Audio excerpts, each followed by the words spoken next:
Iraq's new prime minister took center stage at the White House, recalibrating the U.S.-Iraqi relationship again. Virtually handpicked by President Trump, banker and businessman Ali al-Zaidi made Washington his first visit abroad. Trump touted their tremendous chemistry and pledged to pull the last U.S. troops out of Iraq before October. But can a leader with no political background manage the tightrope walk between Tehran and Washington? I'm Andrea Sankey, and today's Newsmaker is Iraq.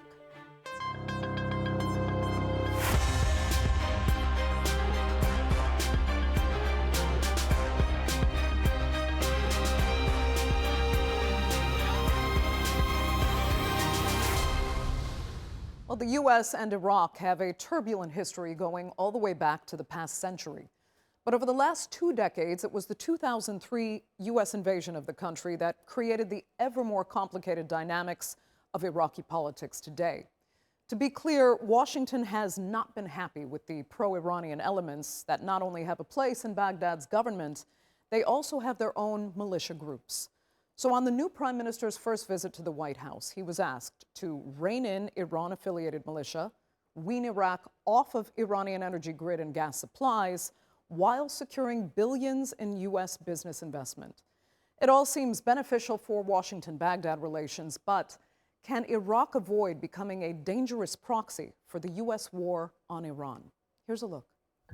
Just 2 months into office, Iraq's new Prime Minister Ali al-Zaidi has travelled to the White House for his first foreign trip since assuming office. President Trump, sir, your message to the Iraqi people with the new Prime Minister here, sir. Love Iraq. Do you think a peace deal with Iran is... Represented. This man just won a big election. They are very well represented, I can tell you that. Thank you. In some ways, the US President and the new Prime Minister have some things in common in their political careers. Al-Zaidi comes from a wealthy business background and has been described as a relative political newcomer before becoming Iraq's Prime Minister designate. He is seen as somewhat of a compromise candidate for Iraq's top job following lengthy political gridlock. Iraq has tremendous potential because of their oil and because of other things, but because of their oil. And we're going to be doing a lot of deals. We're going to create a lot of jobs for both countries, and we're going to be taking out a lot of oil. A lot of oil is coming out, and the American companies are doing it. Mostly American companies now. They don't want to do business with others. They want to do business with America. At home, al-Zaidi is trying to reshape Iraqi politics. In a letter to the Washington Post before his US visit, he said he was disarming militias, strengthening the rule of law, and opening the country to American investment. Though many of those militias are sympathetic to Iran and have no intention of handing over weapons. He also pledged to curb corruption.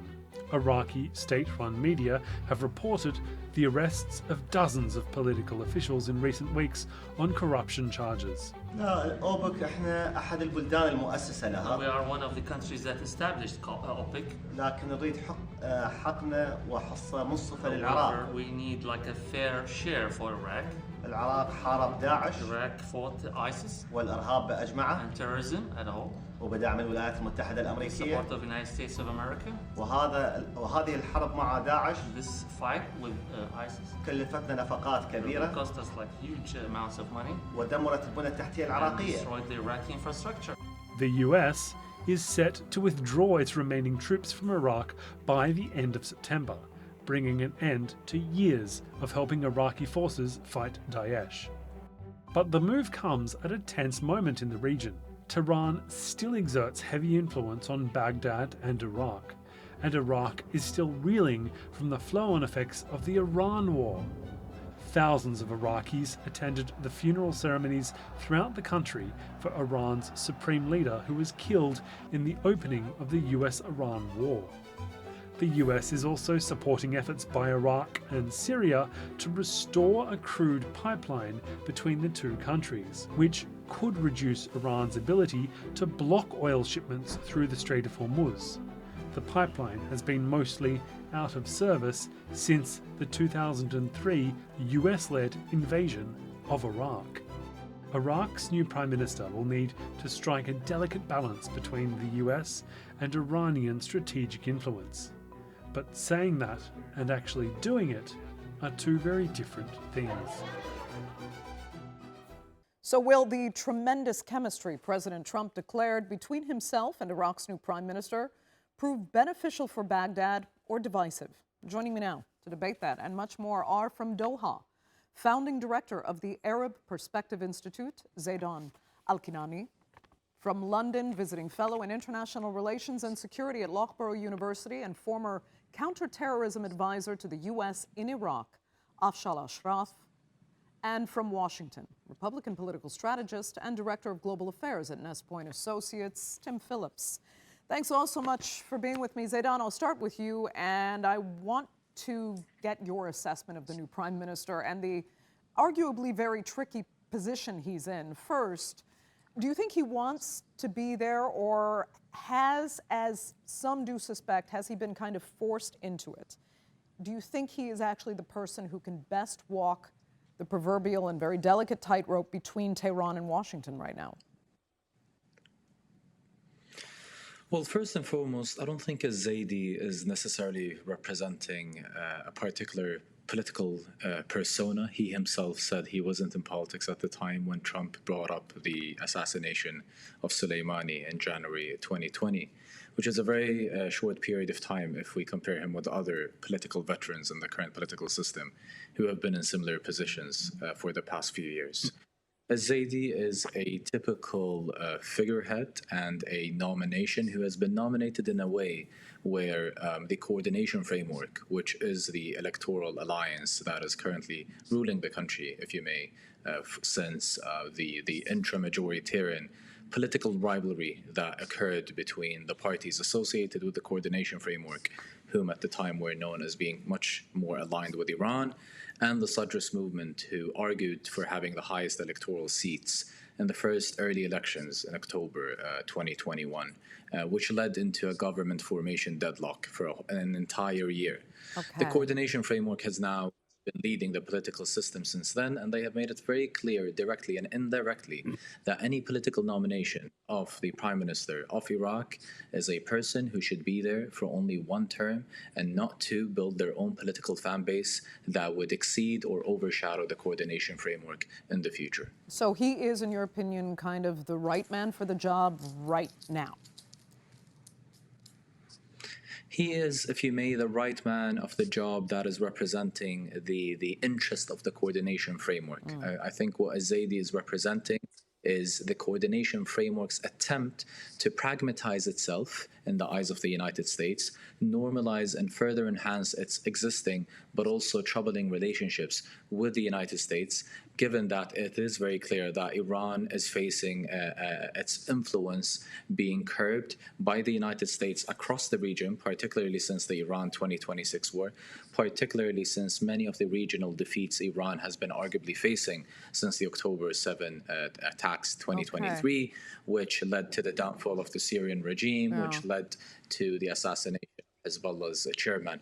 A lot of these developments are linked to Iran's decreasing influence. The United States believe Iraq is the most standing point, it's the most influential standing point for Iran's regional influence in the region. Hence, the coordination framework wants to use this as an opportunity to survive this momentum, survive this transformation by reconstructing its engagement in Iraqi politics, but also in particularly in geopolitics. Okay, let me ask Afzal then for your take. Do you think, Afzal, Iraqis should feel good about this chemistry between, President Trump and their new prime minister, and where in particular the security situation could be headed on the ground in Iraq? Because as you know, the United States has said they will pull out the last remaining troops before October. Well, it's up to the Iraqis to decide whether they feel good or not. If they wanted my advice, I would say be very cautious. If you look at President Trump, he's had relationships that have blossomed with certain people and then they very quickly decline. They're nothing permanent in his relationships except with his family. Those are the only few people that he's had a long-term relationship. In most cases, his political relationships go from being very friendly to being extremely sour, and that's certainly the case with his own government and ministers and so on. So I would just say be very cautious. President Trump is an instrumental individual. He loves business. He loves doing deals. And I think, and I'm not sure here because I don't have enough detail, and I don't think anybody else does, unless you're part of the Iraqi government in a circle. I think the Iraqi government, just like many governments across the world, have realized that you have to flatter President Trump. You have to give him what makes him happy, and deals, particularly financial deals, are something that really excites him. And that's the basis upon which the relationship can begin. Whether it's sustained is a different question. Your second point about security, I'm afraid I have to be a little bit pessimistic, and I hope I'll be proven wrong. I would very much like it if I'm proven wrong. But Iraq is not a simple monolith. There are many organizations and many desperate interests within Iraq. Even the so-called pro-Shia bloc is fragmented between the nationalists and those who have more theological, if you like, objectives. So the point is that it hasn't got a track record of success. Having said that, having the U.S. forces on the ground hasn't delivered security either. And I think what their absence will actually serve to simplify the otherwise complexity of the situation. And what they need to be very aware of, all of the competitive factions working in Iraq with their own interests, what they should align themselves against is foreign-sponsored influence. And there are very many malign powers who want to disrupt stability. There are people who wanted the area to be unstable, and that's what they should guard against. Yeah, well, then let me ask Tim. I imagine, Tim, you kind of see this as a win-win for the U.S. and Iraq. But do you think, according to what Ashraf was saying there, Afzal, sorry. Will President Trump kind of stay loyal to what he has said to Prime Minister al-Zaidi? Will al-Zaidi, well, we have to mention as well, al-Zaidi will also be dealing primarily with Tom Barrack in his role as envoy to Iraq. So is that a good pairing to keep this a win-win situation? I actually think it's good for him that Tom Barrack is there. Barrack has President Trump's ear. They're longtime friends, former business associates. Sometimes an envoy does not really have a direct tie to an American president, but in this case, Barrack can get directly to him. So I think that's probably a good thing for Iraq, for Syria as well. Because he's such a connected person. With regard to personal chemistry and President Trump, it matters more than with most recent American presidents, in my view, how he sizes up someone, how he gets along with them. And your guest is right. It can be mercurial, up and down, very much so. But initially, when the president likes someone, feels like he can do business with them, can deal with them, they get a touch of the benefit of the doubt. They get a little bit of leeway, which perhaps you don't get if he doesn't connect with you right away. And I think in my opinion, what the American, certainly what Hegseth and others are asking for here is, hey, rein in some of the Shia militias that are too pro-Iranian and doing too much. I suspect, and I don't have inside information, I don't want to imply that, classified information or anything like that, but I suspect that is the key thing that they're saying to him. Okay. Then let me come back to Zeidon, because Afzal said he couldn't actually speak for the Iraqi public. So you being an Iraqi yourself, I'll ask if you think the Iraqi public in great enough numbers will see this as kind of pure upside, or if there are going to be too many suspicions that this is kind of a U.S. attempt to perhaps take Iraqi oil and again interfere and rule by proxy, especially in the context of trying to again take on Iran via forces in Iraq. Iraqi public opinion has had their fair share of suspiciousness towards both the United States and Iran for the past 20 to 25 years. I think there's a new layer of analyzing Iraqi domestic politics, and there has been a strong consensus that an increasing American influence, despite their share of disagreements, particularly with the US role in the early days of the occupation and the invasion, and that is a current return of an increasing US influence would counterbalance the Iranian influence in the country that has been increasing for the past few years. It is not out of favoritism or any sort of favoritism towards US influence in Iraq or in the region, but it's to counterbalance the other forms of influences that do exist. Now, in terms of a social contract theory between the Iraqi society and the state, we've noticed the increasing fragility that has been very notified, particularly in the previously mentioned protest movements that occurred in October 2019, and its lasting impacts continued to impact and reshape Iraqi politics up until the period right after COVID, up until as well the current political system was able to get back a grip of the power and controlling the political system. However, there is a tiny, desperate attempt in trying to view a light in the end of the tunnel, hoping for some optimism through many of the pessimistic, realistic issues that the country has been facing. Now, obviously, one of them could be the anti-corruption crackdown that was implemented by the new government that is led by the current prime minister.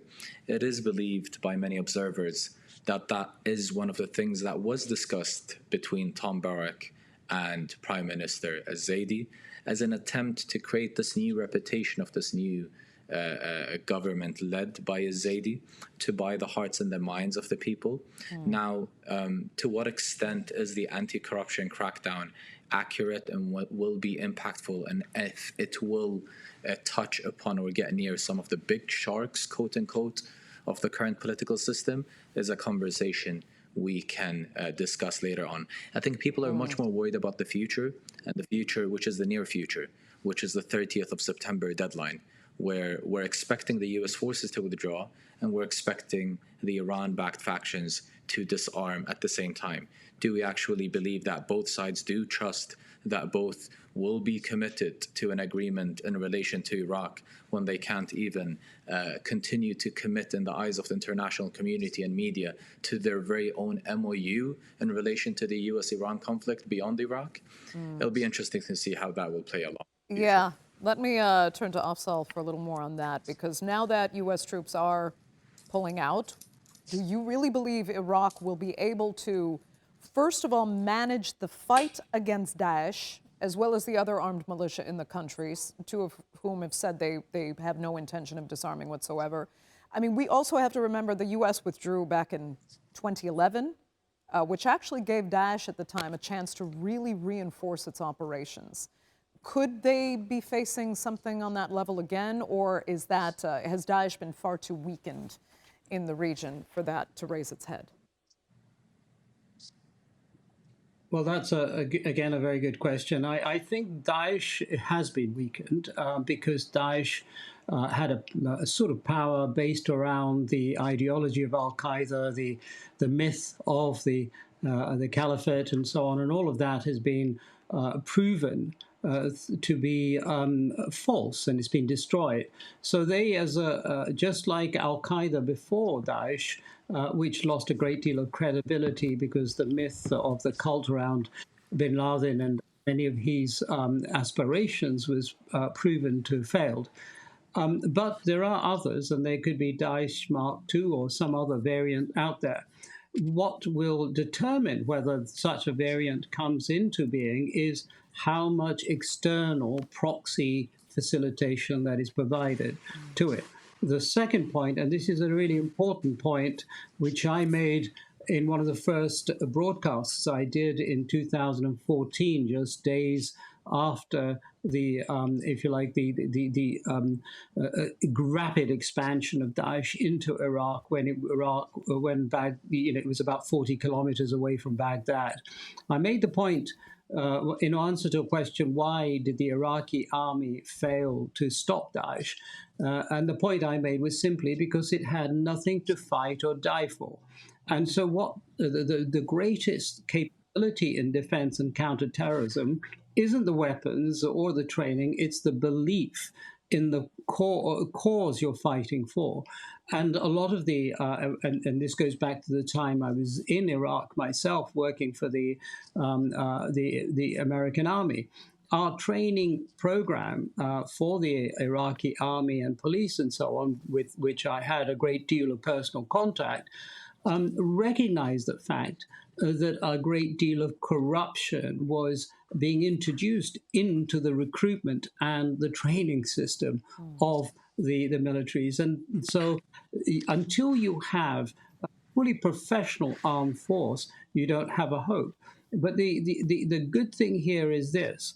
I don't fully understand, certainly not to the degree of your other guests, the internal dynamics. But what I do remember from my time there is that Muqtada al-Sadr personifies a very nationalist trend that is actually quite sensible at times. I'm not suggesting he's by any means an ideal character or wise, but he did, at the behest of Ayatollah Sistani,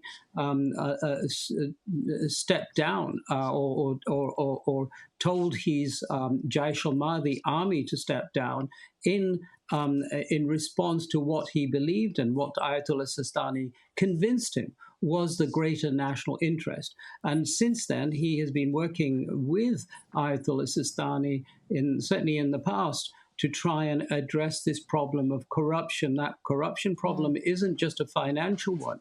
It's an ideological one and a political one, and that's been touched on very briefly before in this interview.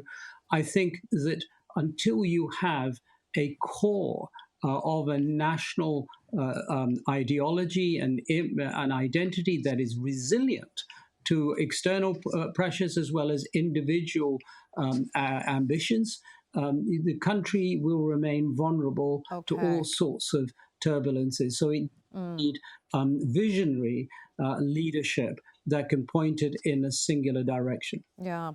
You know, Tim, there is so much baggage here. There's a lot of controversial history between the U.S. and Iraq. So it sounds almost triumphant to say, finally, we will get the last remaining U.S. troops out of the country.